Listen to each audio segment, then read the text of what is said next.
اللہ کے ولیوں نے اپنی کتابوں میں ایک بات لکھی ہے، ہم نے جب بھی اس دعا کو پڑھا اللہ پاک جل شانہ نے اسے فوری عطا فرمایا، اللہ نے آج تک اس دعا کے مانگے کا رد نہیں فرمایا۔ ایک واقعہ ہے حضرت علی کرم اللہ وجہہ کا۔ حضرت علی ایک سفر میں، تجارت کے سفر میں تشریف لے گئے، سفر تجارت میں آپ تشریف لے گئے۔ جب وہاں آپ تشریف لے گئے تو دیکھا ایک شخص ہے، جھونپڑی، اس میں سے کرہانے کی آواز آ رہی ہے۔ آپ اندر تشریف لے گئے تو صاحب خانہ نے اندر سے آواز دی، جو بھی صاحب آ رہے ہیں اجازت سے آئیں۔ سمجھ گئے اندر مستورات ہیں۔ وہ صاحب باہر تشریف لے آئے تو پوچھا کیا ہوا، کرہانے کی آواز کیا ہے؟ کہا میری بیٹی ہے، جنگل میں لکڑیاں لینے گئی، اس کے اوپر ایک درخت گر گیا کاٹتے کاٹتے، اور اس کی وجہ سے اس کی کمر ٹوٹ گئی ہے، اب یہ بستر پہ پڑی ہے، اب یہ بیچاری تکلیفوں اور دکھوں میں۔ آپ نے فرمایا کوئی مسئلہ نہیں، میں ایک عمل کرتا ہوں، تو ایسا کر صرف اس کا کپڑا لے آ۔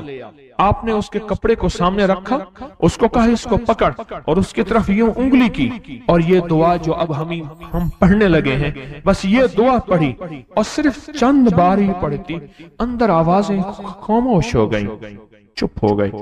آپ نے فرمایا پوچھو جا کے۔ آپ وہ بندہ اندر گیا تو واپس آیا، کہا بیٹی کو نیند آ گئی ہے، آج کئی ہفتے ہو گئے ہیں، سو نہیں سکی، درد سے کرہا رہی تھی، اس کو نیند آ گئی ہے۔ آپ فرمانے لگے میں سفر میں جا رہا ہوں، جب واپس آؤں گا نا پھر پوچھوں گا، اگر کوئی تکلیف ہوئی تو پھر دم کروں گا، پھر دعا کروں گا، اور انشاءاللہ ٹھیک ہو جائے گی۔